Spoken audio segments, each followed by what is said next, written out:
All right. Well, welcome to Geography Awareness Week. Let me be the first one to welcome you. And I'm excited to have you for this workshop, Introduction to GIS with ArcGIS Pro. My name is Molly Webb. I am a GIS programmer on the Data Services team at the University Libraries. This workshop assumes that you have little to no experience with GIS or ArcGIS products. Although if you do already, this might be a good refresher on some of the techniques that we use to work with spatial data and create maps. So for the WashU community, ArcGIS Pro licenses are available to members of the WashU community, and you can see the software installation guide on our libguide, libguides.wustl.edu/GIS, that walks you through the process of obtaining these licenses. But basically, the process is you register your information, you get a link to download the installation files, you install it on your machine, and then you select a license option. Most of the users at WashU are going to be using item B here, the named user license, which requires an additional account with ArcGIS Online, which a lot of users get anyways. And so there's instructions on how to do that in the software installation guide, and you can always reach out to me or anyone else on the data services team for help with that. Additionally, if you do not want to install ArcGIS Pro on your own machine, or since it is a Windows-only application, if you are a Mac user, you can also access ArcGIS Pro as well as many other applications in the Research Studio in Olin Library. Now, of course, no one is really able to get to the Research Studio right now because the library is generally closed, with the exception of the cubbies, but we are offering remote access to the Research Studio machines, and there's a link in this slide to the Research Studio guide with information on how you can get access to that. Okay, so now we're going to take a look at the application interface for ArcGIS Pro. When you start a new project, you're going to be presented with this welcome screen here. And along the left side, there's going to be a list of all of the recent projects that you've worked on. In the middle, there'll be the section to choose what kind of project you want to start. Most of the time for our GIS projects, we're going to be starting with a new map.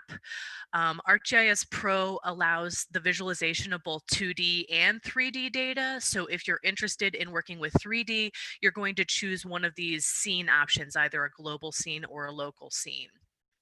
And then this bottom option here with start without a template. This would be if you don't want to create a whole project, but you just maybe want to check out some data really quick.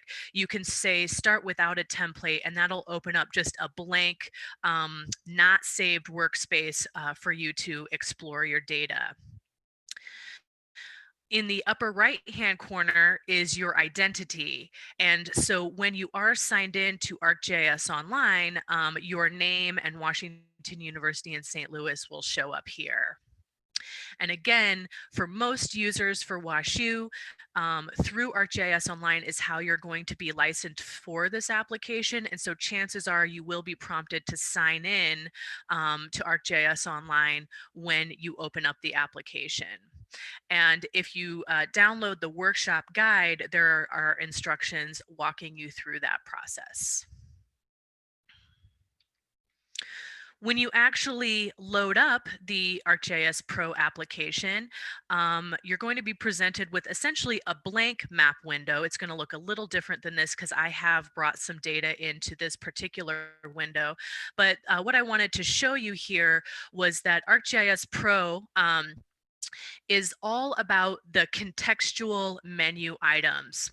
So in the top menu here, you've got your standard menu tabs. These are pretty much always available. But then depending on what you have selected within your project, you're going to have these additional contextual tabs. So I've got a layer of data installed in or loaded into my map right now. And so since I have that layer highlighted, then this contextual feature layer tab shows up, giving me additional options and additional functionality for that feature layer. The ArcGIS Pro interface uses the ribbon style of navigation, which you may be used to if you're using one of the newer versions of, say, Microsoft Windows or Microsoft Office. They tend to present information in this ribbon format, which does have, again, the contextual menus that only pop up if certain items are selected.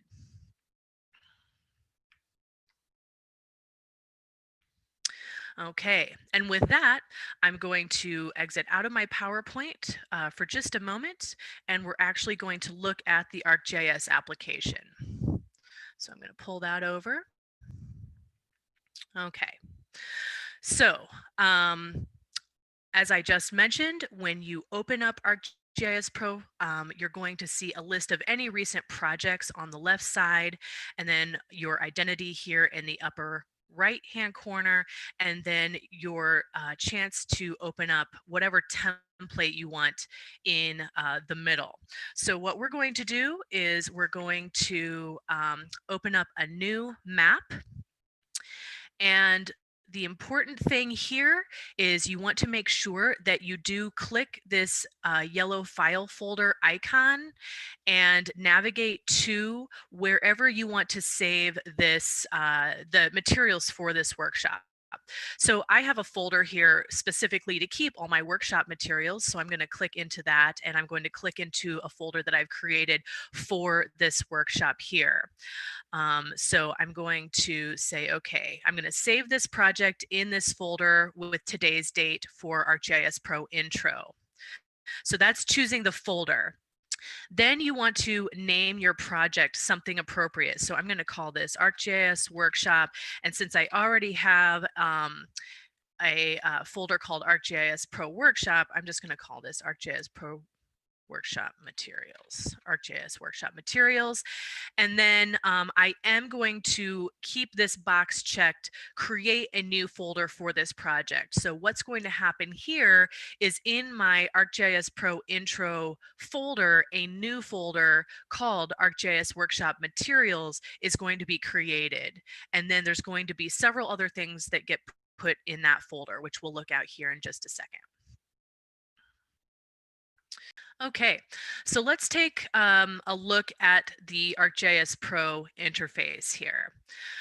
On the left side, we've got our contents pane. And when we start adding layers to our map or spatial data to our map, those layers are going to show up in a list in this contents pane. Now, the drawing order here, it draws essentially from bottom to top. So anything that's on the top is going to be drawn on top of the layers on the bottom. So right now, we just have one layer by default, which is the base map that gets automatically added when you start an ArcGIS Pro project. In the middle, we of course have our main content area. This is where all the action happens in terms of looking at data and exploring it, and where any results are going to be posted.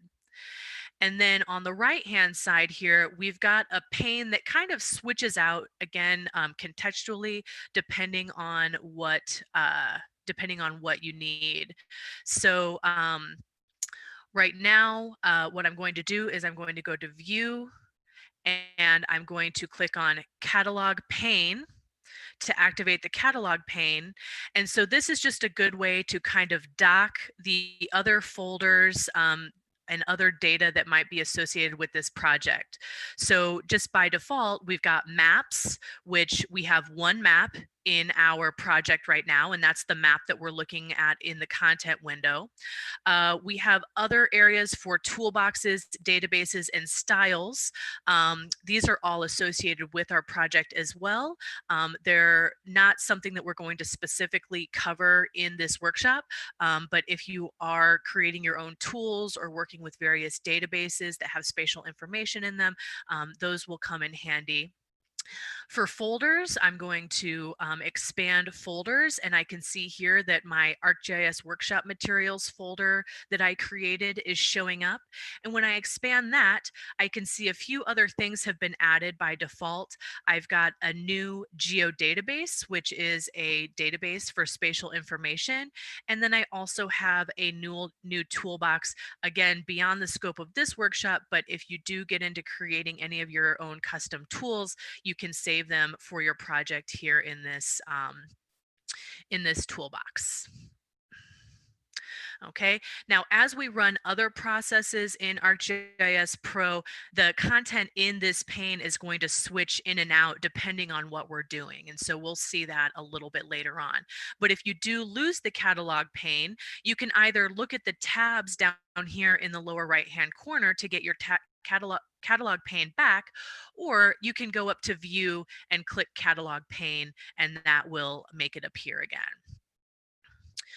So our menu tabs across the top here, the project tab is going to get you into the general settings for this project. And then you can click on the arrow back here to get back to your map. The map tab is going to have kind of your basic options associated with the map. Your insert menu allows you to insert certain elements. Analysis is where you can access all of the different tools available to you in ArcGIS Pro. View, of course, changes what you're actually looking at on the screen. Edit is for when you're actually editing your data. Imagery has different tools associated with any kind of satellite imagery or scan maps, different type of data than what we're going to be working with today. But if you are working with any imagery, there's some functionality here. Share is how we can share our map either to the web as a web map or export our map figures if we're making map figures. And then add in is just if you've downloaded any additional tools, you will have this add-in tab here, which if you just have a fresh install, chances are you probably don't have that tab. But I have added some additional tools, and so that's why that tab is showing up for me. Okay, so that's a little tour of the interface. Next, we're actually going to we're going to download some spatial data and bring it into our map. So now that we have seen the application interface, now we actually need to put some data in there. So I'm going to minimize my ArcGIS Pro window, and I'm going to open up a new web browser. Okay, so now we're on page 6 of the workshop guide, and for this workshop, what we're going to be working towards is creating a map figure that shows us all of the vacant land parcels for a specific municipality in St. Louis County. Now, for my purposes, I went ahead and chose Kirkwood. You can, of course, choose whatever municipality you want. But to start, we need to get some spatial data. We need to have the boundaries of the municipalities. And then we also need to have a data layer that is our parcels. And parcels are, of course, the land units that St. Louis County uses to manage, where people live and where businesses are. And other information about the areas in St. Louis County. So I'm just going to Google St. Louis County OpenGIS data. And one of the top results should be the St. Louis County Open Data Portal. Okay. And so St. Louis County, as well as St. Louis City and many other organizations, they work really hard to manage, maintain, and make available spatial data for their jurisdiction. So St. Louis County has a really robust collection of data that's available for free to download, and it usually gets updated fairly frequently, especially things that change a lot, like land parcels. Ownership for land parcels changes all the time, and so St. Louis County tends to update this at least monthly and maybe even weekly. So I'm just going to use the middle search bar here, and I'm going to start typing municipalities. Okay, and it would help if I spelled that right. There we go. So municipalities, and so it gives me some suggestions. And so what I want to choose is the municipal boundaries data item.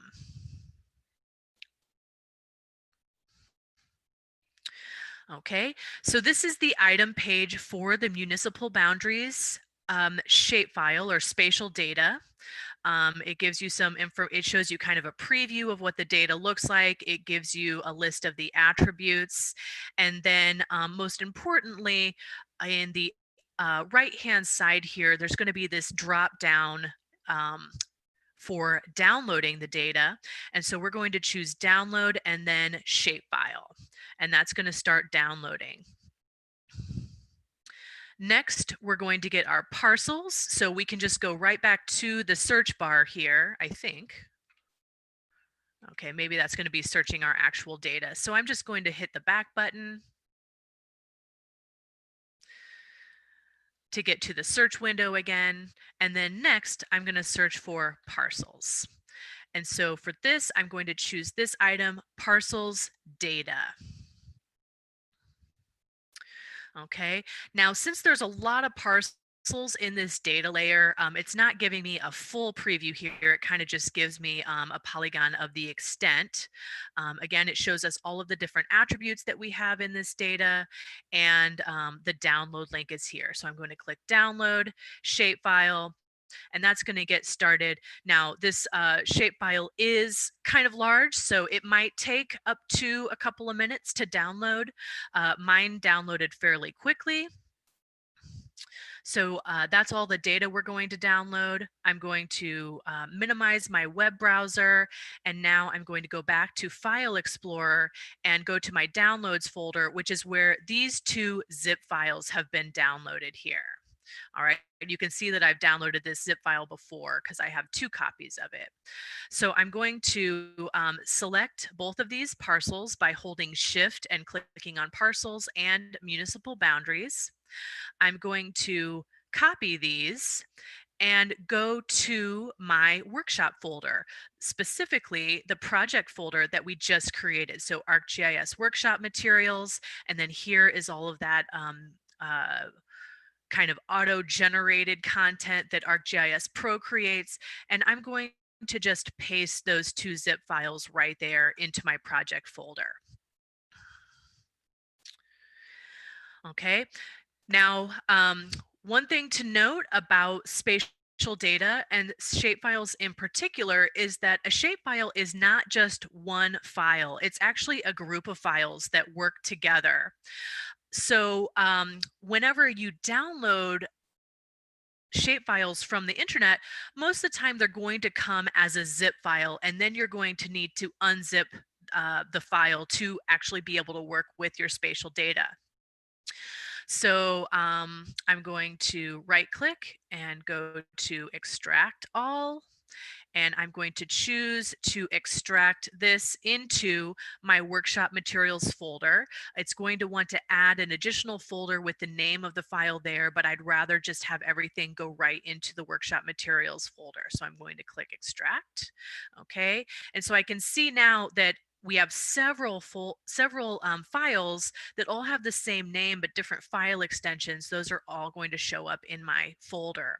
I'm going to do the same thing for parcels. So I'm going to right click, I'm going to go to extract all, I'm going to get rid of this parcels.shape folder that it wants to add on, and make sure that all of my files are going to be extracted to my ArcGIS workshop materials folder. So hit extract on that.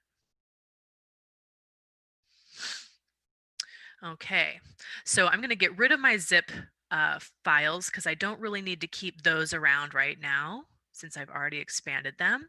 And so what I have here are my two shape files. And again, a shape file is not just one file, but it's actually a group of files that work together. So I can see I've got 5 files here that represent my municipal boundaries, and I've got 5 files here that represent my parcels. All right, so now that we have some data, let's actually look at that in ArcGIS Pro. So I'm going to click on my ArcGIS Pro icon to get that back up.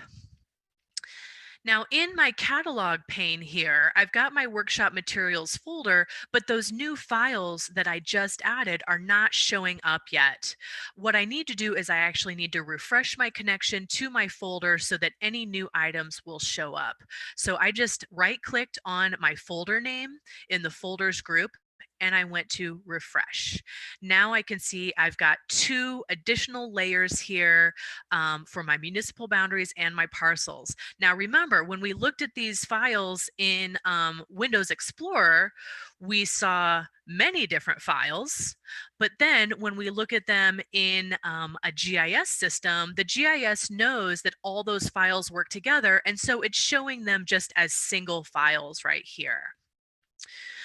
Okay, so to bring these files in, we can do a couple of different things. We can either click on the name of the file in our catalog pane and drag it into the map window.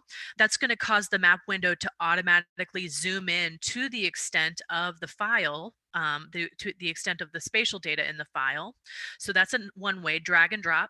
And we can also use up here in the map tab in the layer group, we can use the add data button, which gives us this add data icon that we can say, okay, go to my folder, and now I want to add my parcels.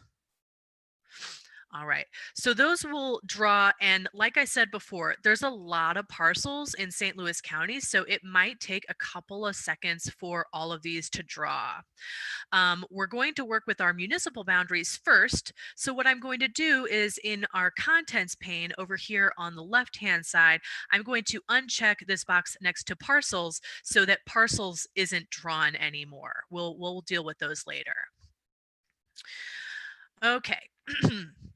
So one other thing that I want to note here is that if you have data in other locations besides your workshop folder, you can still access it in your project. What you need to do is right click on folders and go to add folder connection, and this gives you the ability to add a connection to any folder on your machine. So say I wanted to add some data from this chapter 10 folder I've got, I can just navigate to that and hit OK, and then that folder will be added here to our folders group in our catalog pane, and we'll have access to all of the data in those folders.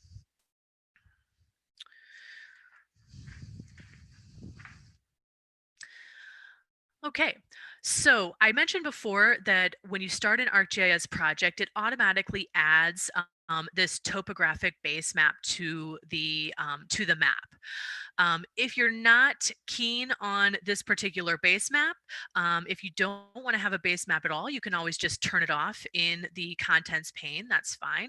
Or if you want to try a different base map, in the maps group up here, or excuse me, in the map ribbon, in the layer group, there is also this base map button.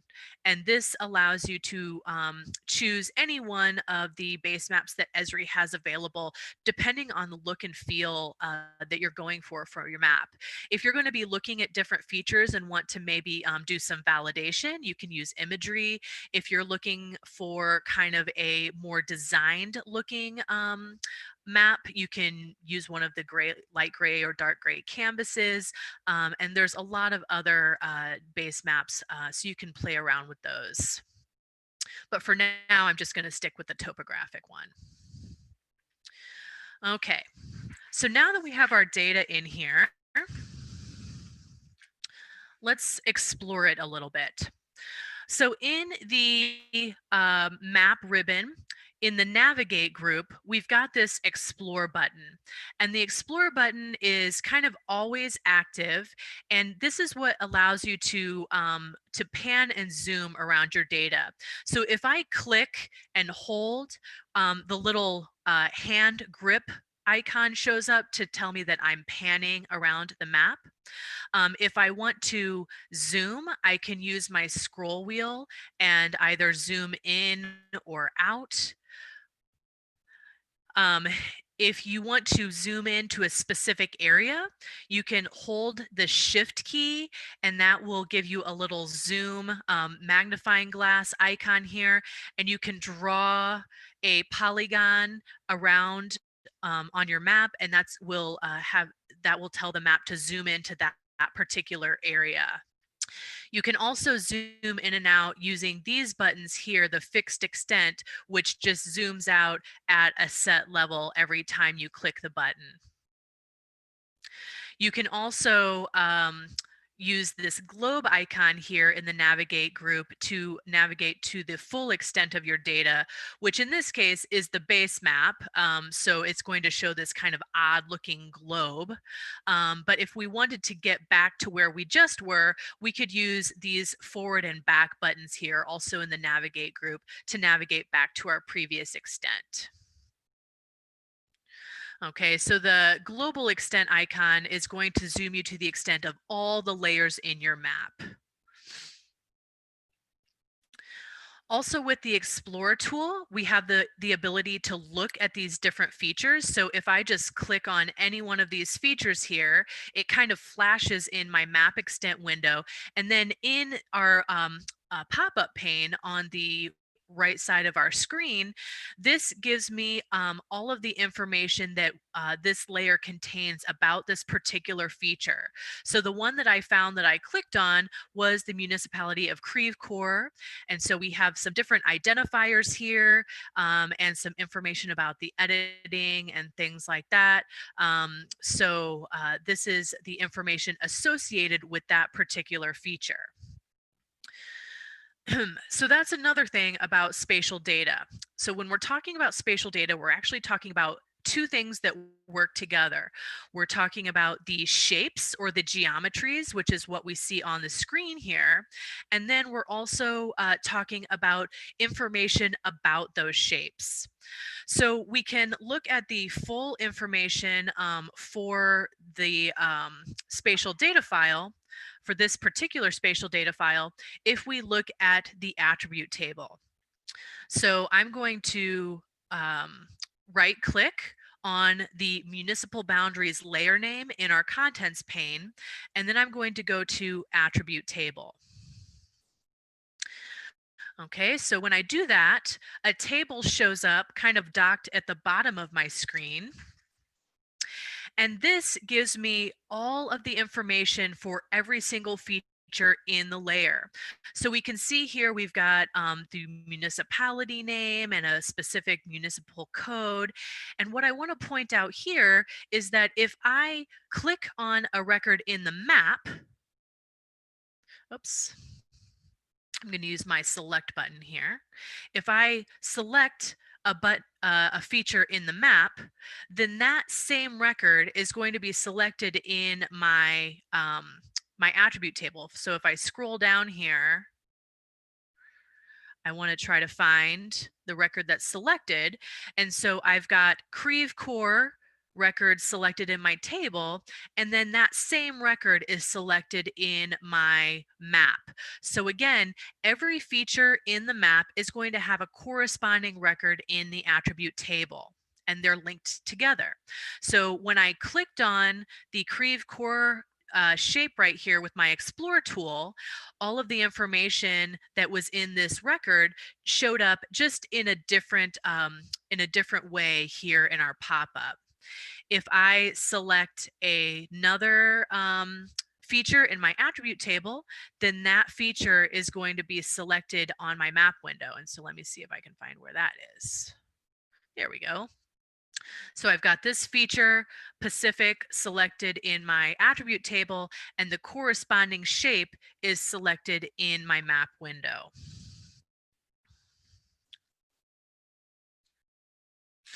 Okay, so since we have we have the names of the municipalities here in this column in our attribute table called municipality, that must have just gotten cut off. We can use this information to control what we're seeing on the screen. So what we're going to look at next is how we can label features based on information in the attribute table. So just keep this name municipality in mind.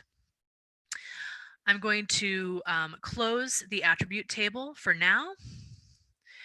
And then in my map ribbon in the selection group here, I'm going to click clear, and that's going to clear any selected features that I have. And we'll look a little bit more at the selection options here in a second. But what I want to do is I'm going to click on municipal boundaries. And so since this layer is selected, we have a contextual menu for feature layer that shows up here at the top. And within this contextual tab, what I want to choose is this labeling option. And this is going to be all of the options for applying labels to my features. So the first thing I want to make sure that's checked is yes, label all the features in this class. And then right below it is going to be the field dropdown. And if I click on this field dropdown, then all of the fields that were columns across my attribute table, those are all showing up here. And so I'm going to select our municipality attribute, saying this is what I want to label my features with. And then to actually have the labels appear, you click this label button or enable labeling. So what that's going to do is that's going to enable labeling. It's going to take a couple of seconds to generate, and now we can see we have labels for all of our features, and the label corresponds to the value in the municipality attribute because that's what we chose to label by. If we want to, maybe adjust the font size or the color or the font of our labels, we can do that here in the text symbol group within our labeling ribbon. But for now, we're just going to leave this as is, just with these labels coming in just black text. So now that we've taken a little look at the interface, and we've also looked to see where we can find some spatial data, we actually downloaded some spatial data from a local government agency, and we brought this data into ArcGIS Pro. We explored it a little bit. I'm going to switch back to my presentation and just give you a few more ideas on where you might be able to find some additional spatial data. Okay. Okay. So whenever I am helping students or faculty members with finding data for their project, the very first thing that I suggest is to look at whatever government agency or local government is in charge of the area that encompasses your study area. So if you're working in St. Louis City or St. Louis County, you're going to be first stopping to see what the St. Louis City and St. Louis County GIS offerings are.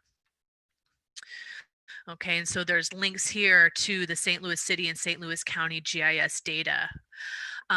St. Charles County also has a pretty robust set of publicly available GIS data that they provide as well. If your study area is the state of Missouri, or maybe a non-urban area in Missouri, there's the Missouri Spatial Data Information Service, which a lot of us refer to as MISDIS. And you can go to this site and find tons of current and archived spatial data that will encompass some areas of Missouri, and then also the entire state of Missouri as well. So that's a really good resource if you're looking for data from Missouri. Illinois also has a geospatial data clearinghouse, and there's a link to that website on these slides as well. Regionally, you can check out the Big Ten Academic Alliance GeoPortal.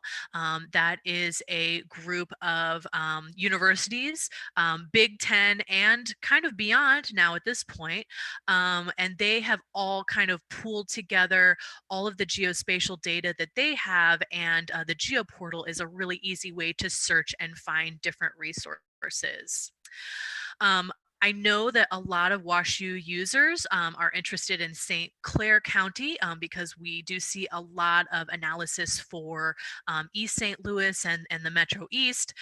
St. Clair County right now doesn't have a lot in the way of publicly available GIS data, but I did provide a link to contact the GIS coordinator there if you have a specific request, and they do also have some kind of read-only map viewers available too.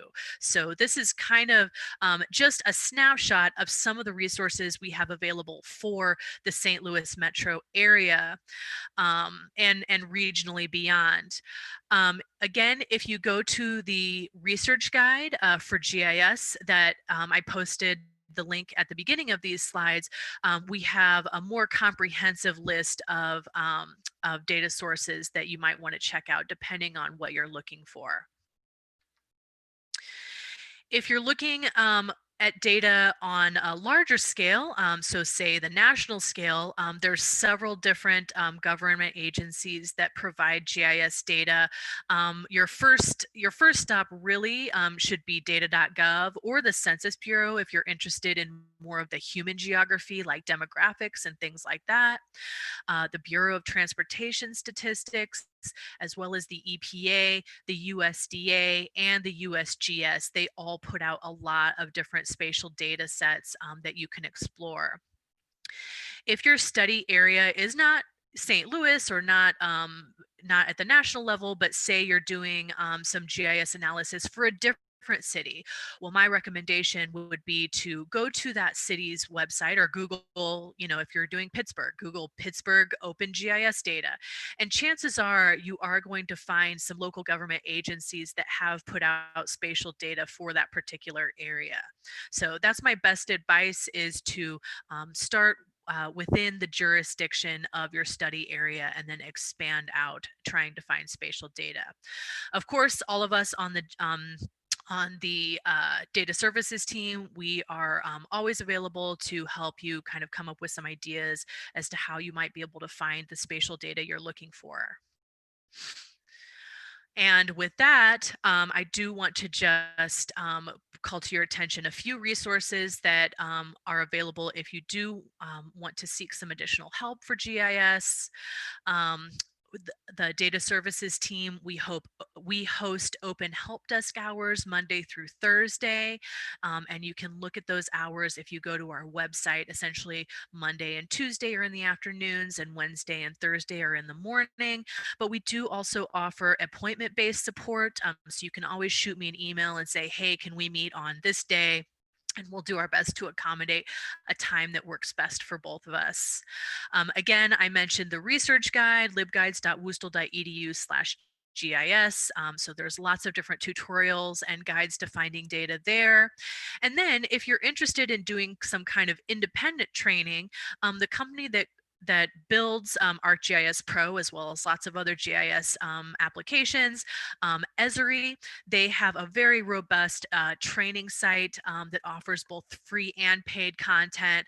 Now, the paid content, of course, is available to you as WashU users. And again, you'll want to visit the software installation guide and create an AGOL account, and then you can have access to all of the content on the esri.com/training website. So let's go back to our ArcGIS Pro window here. So the next thing we're going to do is we're going to hit up those selection options that I mentioned earlier, and we're going to see how we can select the specific data that we need. A lot of times when you find some spatial data, it might be for a larger area than what you really need. And so if you're working in, say, a smaller piece of it, you might want to do some selections to isolate the data that you need. So as I mentioned before, what we're working towards in this workshop is we want to create a map of all of the vacant parcels in the Kirkwood municipality. So the first thing we're going to do is we're going to select the Kirkwood municipality from our municipal boundaries layer. So in the map ribbon, sorry, my mouse is going a little nuts here. In the map ribbon,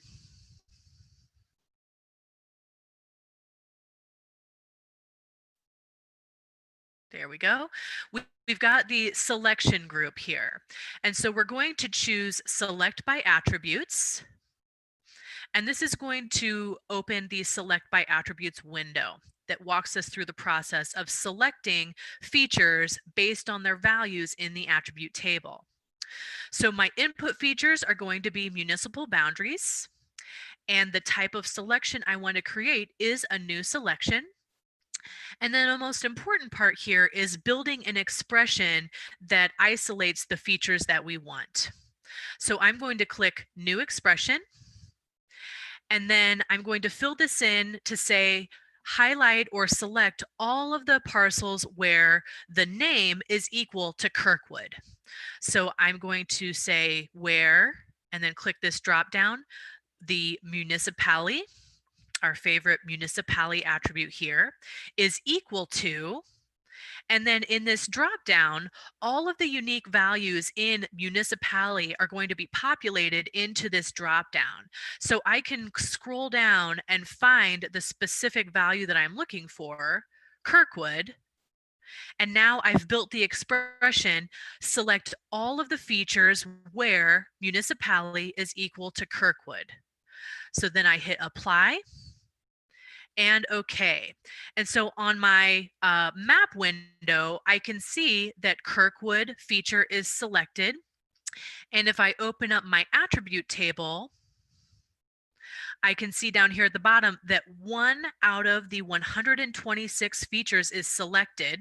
And if I want to see what feature is selected, I can click on this Show Selected Records button, and that will show me only the records that are selected. So I can see here that the Kirkwood record is selected. Awesome. So since Kirkwood is my study area, I might want to have a separate layer that's only Kirkwood. And so I can do that by exporting this feature as its own shapefile. And this will give me a shapefile that has one feature in it, and it's just going to be the boundary for Kirkwood. So in my contents pane, I'm going to right click on municipal boundaries, and then I'm going to scroll down to data, export features.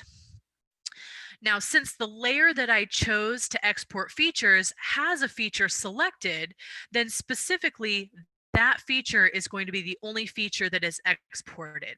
If I wanted to export all the features into a separate shapefile, then I would just make sure that no features were selected when I do my export. So my input features are going to be municipal boundaries. For output location, it wants to save this to the ArcGIS Pro or the ArcGIS Workshop Materials geodatabase that was created. And for our purposes here, that's totally fine with me. So what I'm going to do Actually, nope, I'm going to back up just a second, because if I am going to follow along with my workshop guide, we're going to save this not in the geodatabase, but just in the project folder. So I'm going to click on my project folder, and instead of saving the file in this geodatabase, I'm just going to save it right in my ArcGIS workshop materials folder. So I'm going to give this a descriptive name, Kirkwood. Okay. Oh, sorry. I need to specify the folder first, the output location. So that's going to be my output location, which is our ArcGIS workshop materials folder. So make sure that's highlighted and hit OK.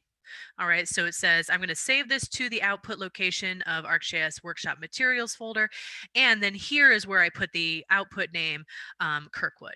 So it's going to create a new shapefile called Kirkwood in our project folder. So if your window looks like this, you can hit OK. And then I see I've got a new layer called Kirkwood here in my contents pane. And if I turn off my municipal boundaries layer, the full layer, I can see now I just have this Kirkwood feature right here. Okay. Now that we have our shapefile that represents Kirkwood only, now what we're going to do is a second selection type called a select by location. And this is going to be where we're going to select all of the parcels that intersect with the Kirkwood boundary. So I'm going to expand my ribbons again. If you ever lose your ribbons, like I just did just then, this little arrow in the upper right hand corner will expand and contract those ribbons. So you can use that if you ever lose your ribbons. I'm going to go back to my map ribbon and to my selection group here. And I'm going to choose select by location. And I'm going to close this just for a second, because while I'm doing this, just so we can see what's happening, I'm going to turn on my my parcels again. Okay, and turn off Kirkwood. So now I'm only looking at the parcels layer. Okay, in the selection group, I'm going to choose select by location. And so what this is going to do is going to select features not based on their attribute value, but based on the place on the earth in which they lie. So my input features are going to be my new Kirkwood boundary that I just created. Relationship is going to be instruct the GIS, okay, which features am I going to how can I identify the features that I need to select? Most of the time, intersect is going to be fine, but there's also all of these other different types of relationships. So if I want only the parcels that are completely within Kirkwood, meaning that they don't straddle the boundary, but the full parcel is within Kirkwood, then I would choose completely within. If I want to choose everything that's adjacent to the Kirkwood boundary, I would say, okay, boundary touches. And so there's tons of different options here in terms of how you can instruct the GIS on which features to select. For now, I'm just going to choose insert. Selecting features, that's going to be the features that are, oh, you know what? I'm sorry. What we're going to do is, we're not selecting the Kirkwood feature, we're actually going to select parcels. So input features are the layer that's actually going to get selected. So we want to select parcels, so I want to make sure that parcels are set as my input layer.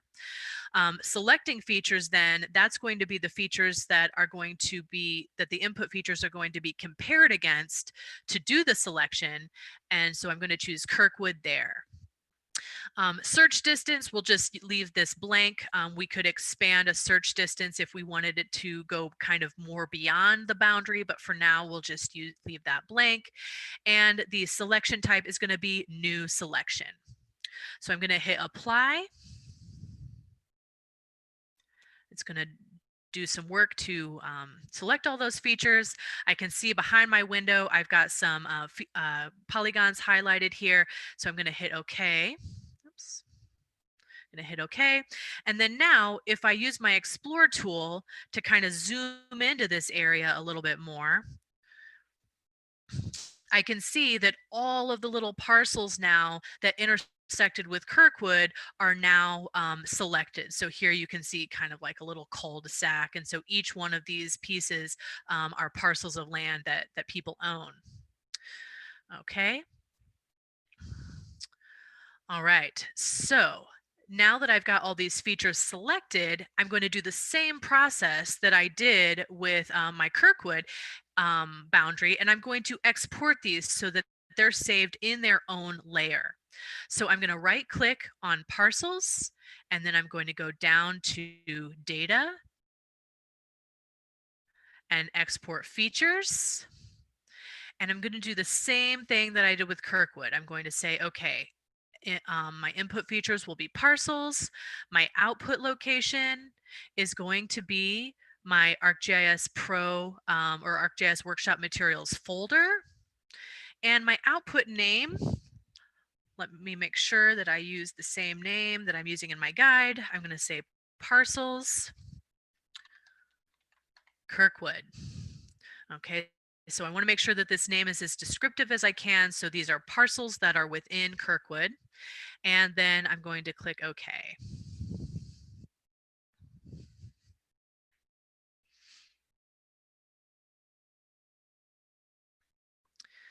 Okay, so if I want to look and see what this layer looks like, I can right click on parcels Kirkwood in my contents pane, and I can scroll down to zoom to layer, and that's going to zoom to only the parcels Kirkwood layer. I can see all my other parcels are drawing in behind that. So I'm going to first clear those selected layers using my clear button, and then I'm going to turn off my parcels layer so that now all I'm seeing is just my parcels Kirkwood layer. What we're going to do is work with symbology. Symbology is just another name for the colors and patterns and the way that we present the data visually on the map. So right now, our Kirkwood boundary and our parcels boundary are just shown in kind of the randomly generated color that ArcGIS Pro chose. What we want to do is we want to change the colors that are applied to these layers so that they have a little bit more meaning. There's lots of different ways to symbolize your data in ArcGIS Pro. And today we're going to focus on two different methods. We're going to use a single symbol method where that means all the features in the layer have the same symbol. And then we're also going to use a unique values or a symbolize by category option. So we're going to start with our Kirkwood boundary first. So an easy way to do this is by, you can get to it a couple of different ways. You can either click the patch in the drawing order section of the contents pane, and that's going to bring up this symbology pane here on our right hand side. Also what you can do is if the layer Kirkwood is highlighted, again, we've got this contextual tab for feature layer, and we can click on the appearance ribbon, and then that's going to bring up this symbology button, and we can choose single symbol from here, and that also will activate the symbology window. They're pretty much the same thing. So for Kirkwood, what we're going to do is we're just going to apply a symbol that has a hollow fill, so no color in the fill, but the boundary is going to be kind of a dark gray. So I'm going to click on this symbol patch here, and that's going to open up this gallery, which has a bunch of different kind of pre-made symbols if you want to just use one of those. Or you can click on the properties window, and this gives you more control over the way that the symbol is drawn. So in the appearance section here, I'm going to set the color to no color, and then I'm going to set the outline color to kind of a dark gray. And then I'm going to bump up the outline width so that it's a little bit thicker and a little bit easier to see on our map. I've got a preview of what that symbol is going to look like down here in the lower right hand corner. And so when I'm happy with that, I can click apply, and that's going to apply that symbol. So I can see kind of behind my parcels here, the border has changed. And if I want to see what that looks like, I can always click and drag my Kirkwood layer up on top of my parcels layer so that parcels are drawn under the boundary. And then that gives me a really clear definition of what the Kirkwood boundary is. So that's single symbol symbology. Pretty simple, as you can probably guess, with single symbol. And next, we're going to do the symbolize by value, or the unique value symbolized by category on the parcels. So the first thing I'm going to do is I'm going to take a look at the attribute table of my parcels data to see what I might be able to use to differentiate these the parcels that are vacant versus the ones that aren't. So I'm going to right click on my parcels layer and go back to attribute table. And so in the attribute table for parcels, I can see that the attributes are, there's definitely more of them than there were with the municipalities. And they have kind of these like cryptic names. Now, if the organization or person that created this data filled in metadata for these attributes, we'd be able to see what these were by, or what these mean by right-clicking on parcels Kirkwood, or actually this would be the parcels layer since we derived parcels Kirkwood from that, and we can click view metadata. And so the metadata screen will come up, and it looks like there actually is no metadata for this particular layer, but if there were, then you could look and see at the different fields what they actually meant. But I think that we might be able to just kind of deduce by looking at these attributes what they actually mean. I mean, own city, that's obviously the owner's city, owner address, property address, and so on and so forth. What we're specifically interested in for our vacant parcels is some kind of land use code. And so I'm going to scroll over. Here's some assessed value numbers associated with the parcel. And so now we're getting into property class. Usually whenever you're looking at the phrase LU in GIS, that means land use. So I can see I've got this land use code attribute here, and there's a bunch of different codes, commercial, single family, and if I scroll down, I could see some other values here, industrial utility, and then here's the one that we're looking for specifically here, vacant/agriculture.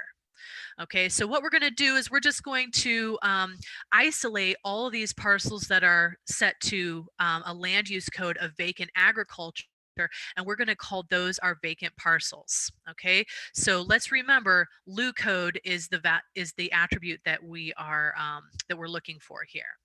I'm going to close my parcels attribute table. Okay, I'm going to make sure that parcels Kirkwood is highlighted in my contents pane. And then I'm going to go to appearance, symbology, and then unique values. Okay, so that's going to change the value or change the content that we're seeing in the side pane here, the symbology pane.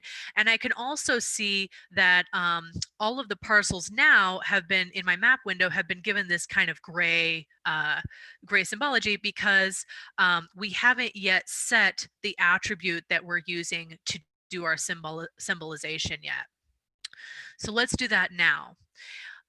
In our symbology pane, we're going to look at this field 1 drop down here. And if I click this drop down, this is going to be all of the different attributes that we saw in our attribute table. And I'm going to scroll down to LU code, or land use code. and click that. So then what the GIS does is it goes through and it finds all of the unique values for Lu code, and it gives them each their own symbol here. Now this is all kind of default symbology. It gives it this like kind of pastel color ramp and so on and so forth. So I don't want to show all of my values here. I only want to show those that are vacant. I want those to stand out, and then all the other parcels I want to kind of fade into the background because those are not my parcels of interest for this particular map. So what I'm going to do is I'm going to click this X button right here that's going to get rid of all of those symbols. All of those different unique values. And then I'm going to click on this green Add Unlisted Values button, which is going to bring up that same list of unique values here. And so I'm going to highlight vacant agriculture. It's highlighted here, it's selected, and then I'm going to hit OK. And now I've got all my vacant agriculture parcels symbolized in this blue color, and then everything else is symbolized in this gray color. And that's getting a little bit closer to what I actually want to see here. So to change the color, I think I'm going to give these kind of like a bold color to make those stand out, and then kind of a background color to have all the other parcels kind of fade into the background. So I'm going to click on the little patch icon, and our format polygon symbol box is going to appear again, just like we saw with the single symbol symbology. And I'm going to change this to kind of a dark red. I'll leave the outline color as it is and hit OK. And then I'm going to hit the back button here and go back to my other values. And I'm going to turn that maybe a little bit lighter gray so we can see the parcels and their boundaries there. Okay. So now if I right click and then go to zoom to layer, now I can see all of our vacant and agriculture parcels are symbolized in red, and then everything else is in this light gray color.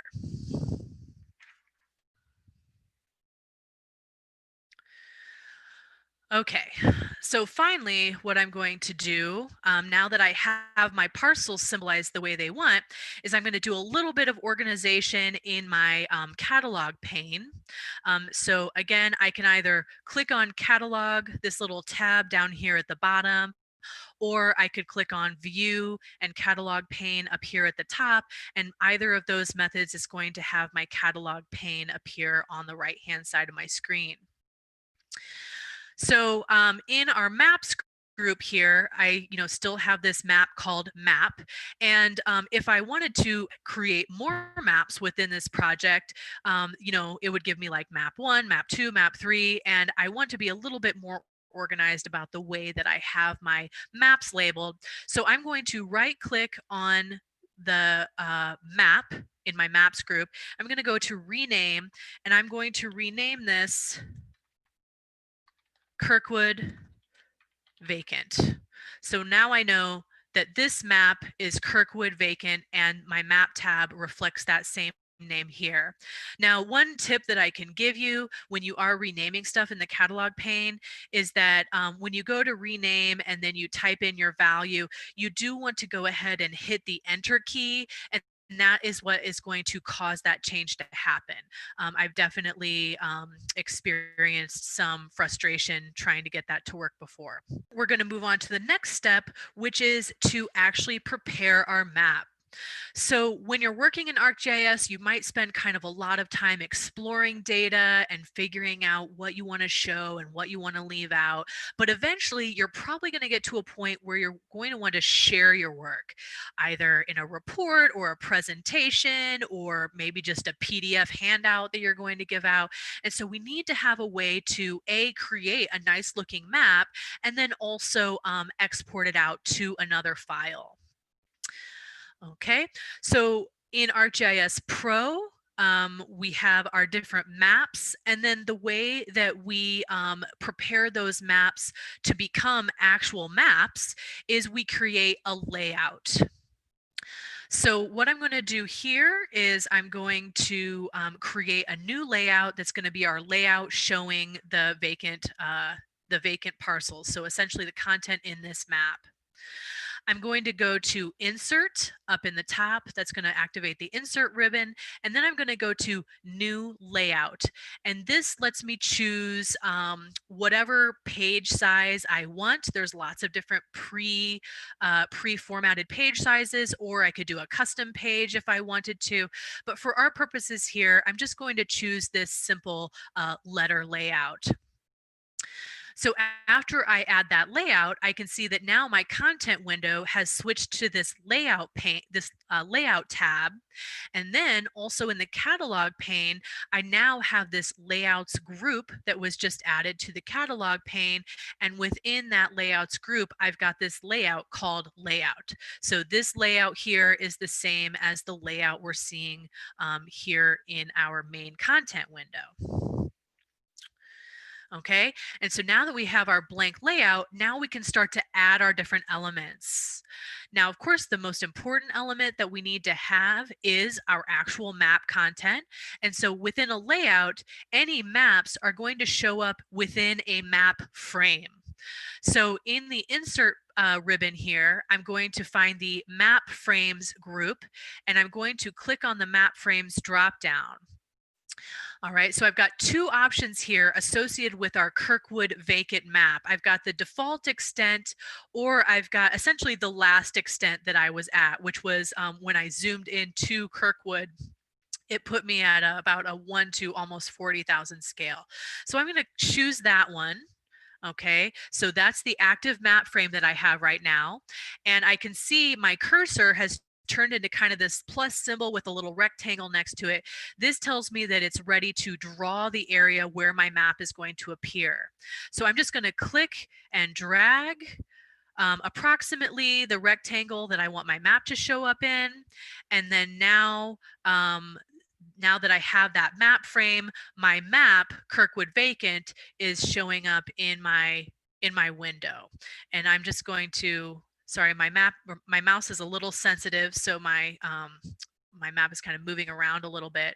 But I can adjust this. I can maybe take the size down a little bit and kind of put it in the center if I want.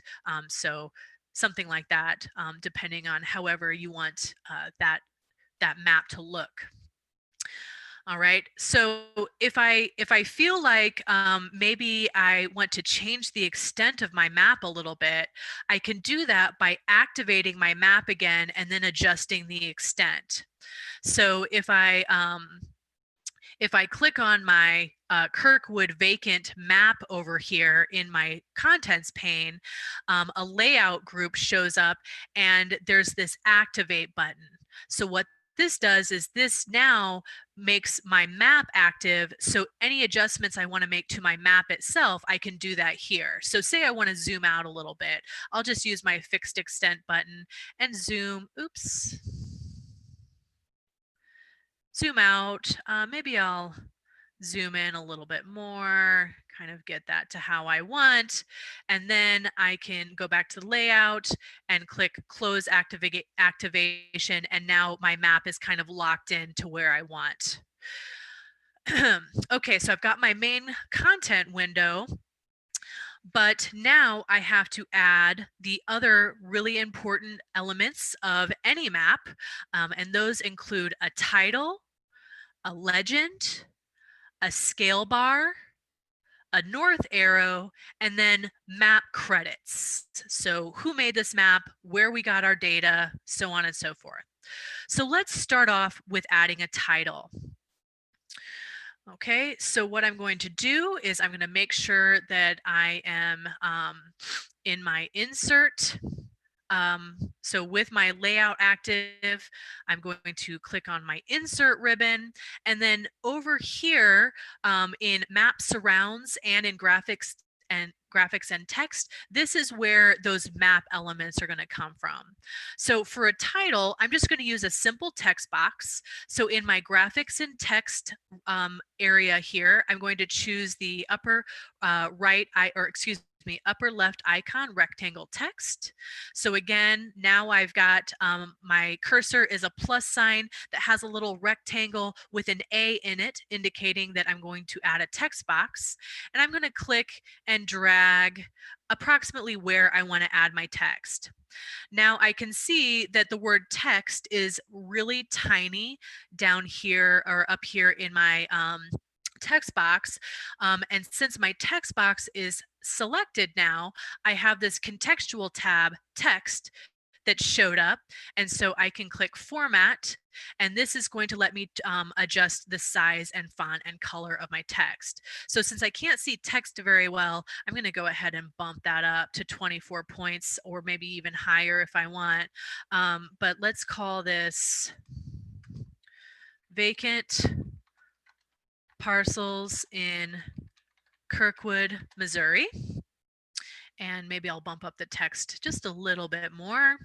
And then I'm going to click outside of my text box to then give me this movable text box frame where I can adjust the size. Now I know it's the movable frame because my boundaries surrounding my text box went from a dotted line telling me that I can format the actual text to a solid line with these grab handles that let me kind of move the text box to wherever I want. Okay, so centered on my page, that's fine with me. And so I'm going to click outside of my map layout. All of my contextual stuff for the text box goes away, and there is my map title. Okay, next up, and probably most importantly, is adding the legend. Because if I just give this map to someone, maybe they could probably guess that the red parcels are vacant, but let's not make them work too hard. So again, I'm going to go into my layout ribbon and or make sure my layout is highlighted and click on insert. And next we're going to find this map surrounds group right here. So I'm going to click on legend.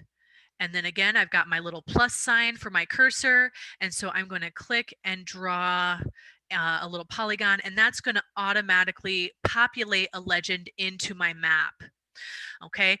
Now, what ArcGIS did is it said, okay, this map has the parcel's Kirkwood layer turned on, and it has the Kirkwood boundary turned on.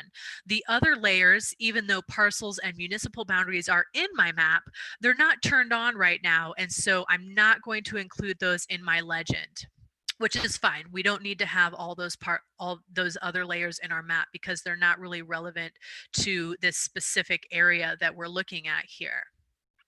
All right, so I've got my layers in here, but this legend is a little messy.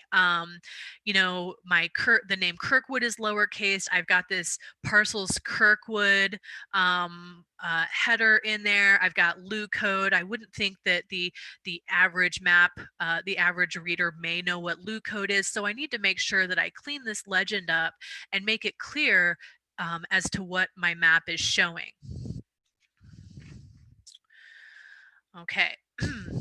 So one of the cool things about ArcGIS Pro is that in my layout group here, all of my items so far that I've added to my layout are represented here. So here's my map frame. Here's that text box that I added for the title. I could even probably change the name to title here to make sure that I know exactly what text box we're talking about. And then here's my legend. So if I expand legend here, right now it's set to show all the layers if they are turned on. So if I were to turn on parcels and municipal boundaries, then they would show up in the legend as well. I don't want that, even if I do have those turned on. So I'm going to uncheck parcels and municipal boundaries to say, don't show those in my legend. Okay, next I'm going to click on the parcels Kirkwood item. And then I'm going to right click on that item and I'm going to click on properties. Okay, so when I did that, right click properties of parcels Kirkwood in my legend group here, this format legend item pane shows up. And so this for parcels Kirkwood lets me decide, okay, do I want to show the layer name? Do I want to show the headings? Do I want to show the labels? And in this case, what we're going to do is we're going to uncheck headings. And you can see that after I uncheck that, then that Lu code heading has gone away from our legend. Okay, so that's fine. That's what I want. So I'm going to click back and I can just close my format legend box for now. And then to adjust the text that is shown in the other legend items, I can update that here in my map. So for Kirkwood, I'm going to click once to select Kirkwood and then again to make it editable. And I'm going to change this to Kirkwood boundary. So it's clear that that's the boundary of Kirkwood. And so when I change that text here, my legend automatically gets updated as well. Then for my parcels Kirkwood layer, I'm going to click once to select it and then one more time to make it editable. And I'm going to call this parcels by, or excuse me, I'll make it land parcels. That'll be a little bit clearer. Land parcels by type. All right. And so then for vacant agriculture, I'm going to do the same thing. I'm going to click once to highlight it and then once more to make it editable. And I'll call this vacant or agriculture just to make it look a little nicer. And then for all other values, click once, click twice to make it editable. And then I'll call this other parcel types. Okay, so now my legend looks pretty nice. We've got our Kirkwood boundary and then legend land parcels by type and then the two different types of parcels outlined there. All right, also, I think that this would be a really good time to hit the save button and save my project because I've done a lot of work so far and I don't want to lose that if my application crashes or if my machine shuts down or whatever. So save early and often. The save button is up here in the upper left-hand corner. All right, so next up, we're going to add our scale bar and our north arrow. So I'm just going to make sure that I'm in the insert ribbon here, go to my map surrounds group, and I'm going to click the scale bar button.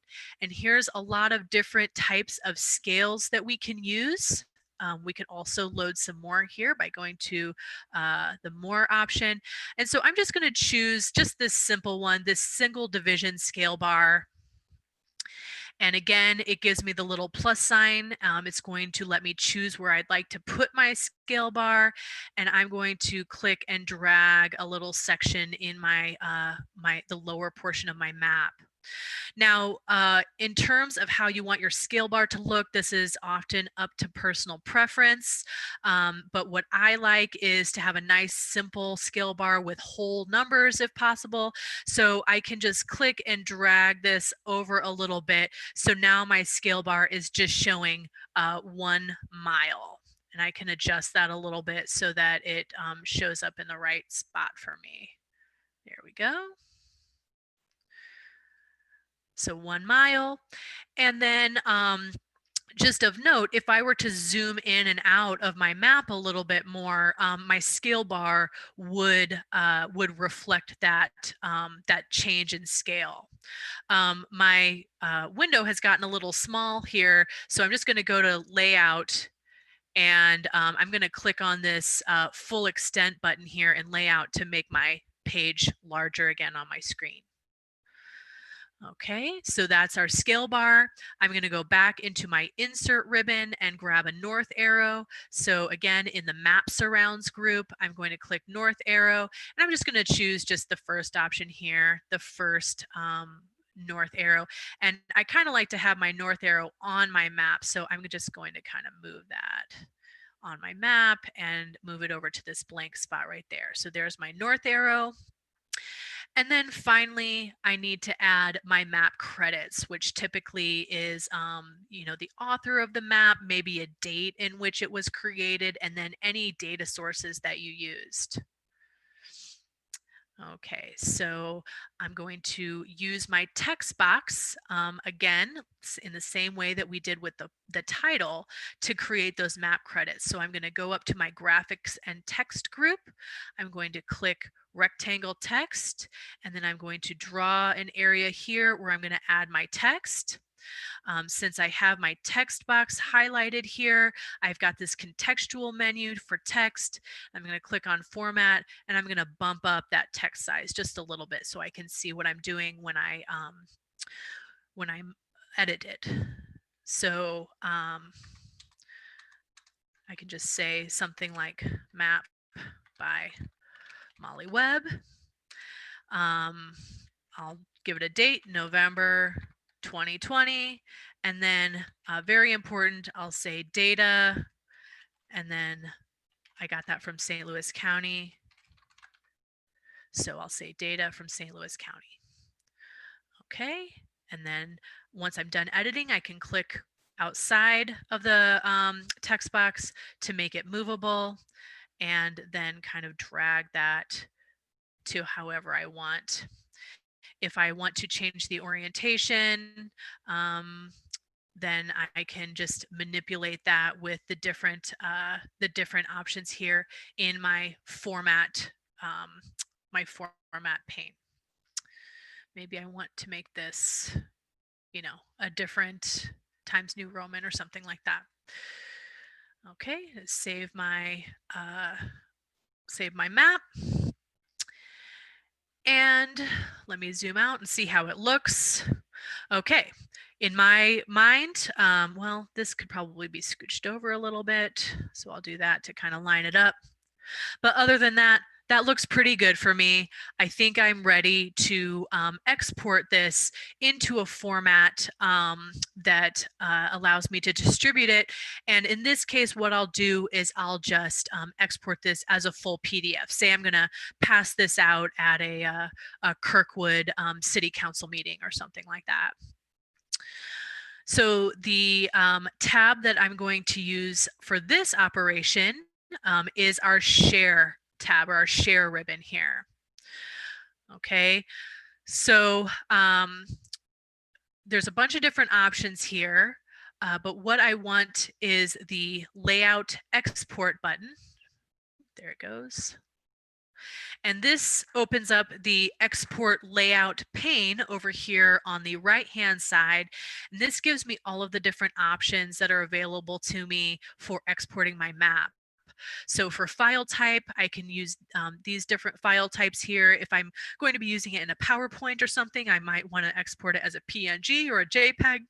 I'm going to use PDF. Oops. If you're going to take your layout and then maybe bring it into another application like Adobe Illustrator or something like that, you might want to use the EPS format, but there's a bunch of different formats there for you. For name, I'm going to click on my browse file folder icon and make sure that this is going to save in my ArcGIS workshop materials folder. And I'll call this Kirkwood vacant. Okay. And you can kind of play around with the resolution and all that kind of stuff if you want. But for our purposes here, I'm just going to leave the default options because those are fine with me. I'm going to hit export. Export completed. So if I go to my Windows Explorer now and go into my ArcGIS workshop materials, I can see I've got this Kirkwood vacant PDF, and it opens up to the view of the PDF that I'm seeing in ArcMap. And then finally, one more just data management thing. I'm going to go back to my catalog pane either by clicking on catalog down here or going into view and then catalog pane. And in my layouts group, I'm going to update the name of this layout to Kirkwood vacant layout. So then that way, if I were to add, oh, and actually, you know what else might be handy is to know the size of this. So instead of layout, I'll just say Kirkwood vacant letter size, because now I know that this layout was created for a letter size page. And if I want to add in other layouts to my same project, then this will just help me keep them straight.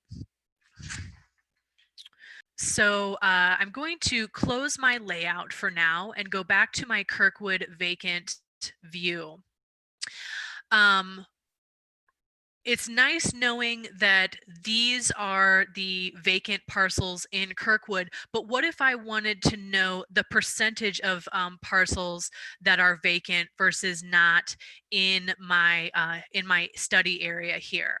Well, we can do this very simply using the same tool, the Select by Attribute table tool that we used before.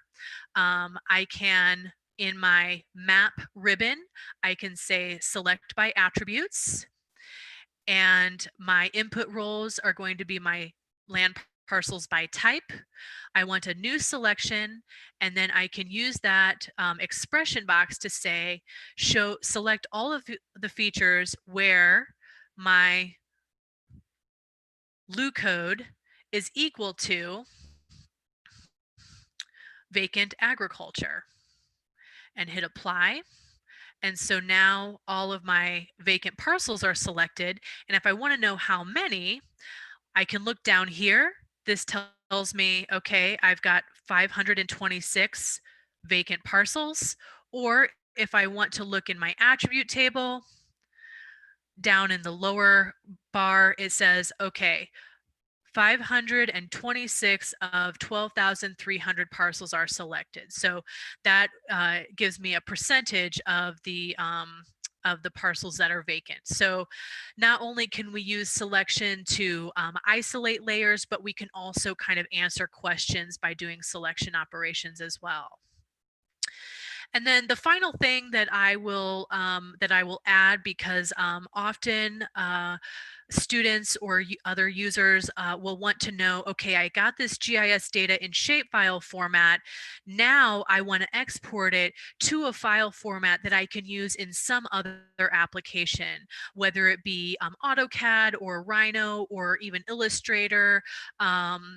There's lots of different ways that people use their GIS data outside of a traditional GIS system. So I'm just going to highlight the export to AutoCAD function now. I'm going to close my table. I'm going to clear my selected layers. Oops. Clear. And let's say I want to export my Kirkwood boundary and parcels to AutoCAD. So I'm going to click on my analysis tab here and click on tools. That's going to make this geoprocessing pane show up. And geoprocessing is just kind of a blanket term to cover any kind of manipulation we might be doing with our spatial data. If you get into GIS, you'll find that there's lots of different tools that you can use to create new layers or manipulate existing layers. There's thousands of tools, and using those tools is a little beyond the scope of this introductory workshop, but if you are interested in exploring some of those, feel free to reach out to me and we can talk about that further. So what I want to do here is, in my geoprocessing pane, I'm going to just type in CAD, C-A-D, and what I want is this export to CAD tool. So I'm going to click on that. And so first I'll do my land parcels. So I'm just going to click in input features, land parcels by type. It will allow me to add even another shape file. So I'll add my Kirkwood boundary file as well. And I could even add more if I wanted to. For output type, it gives us all of these different types of CAD files. And we've got the newest 2018s here, all the way back down to a 2000. So I'll just choose the DWG 2013 version. Which version you choose is probably dependent on what application you plan to use after you've downloaded the DWG. Where do I want my output files to go? I'm going to click back to my folders, make sure that I'm saving this in my workshop materials, and I'm going to call this Kirkwood parcels, and it's going to be a DWG in my ArcGIS workshop materials. Oh, there we go. Save it in a folder. And then the other values here, we're just going to accept the defaults. So I click run.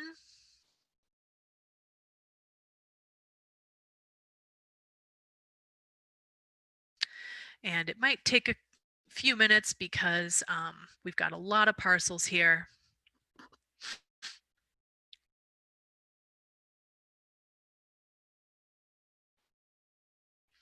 But eventually we're going to see this show up in our project folder that we just created.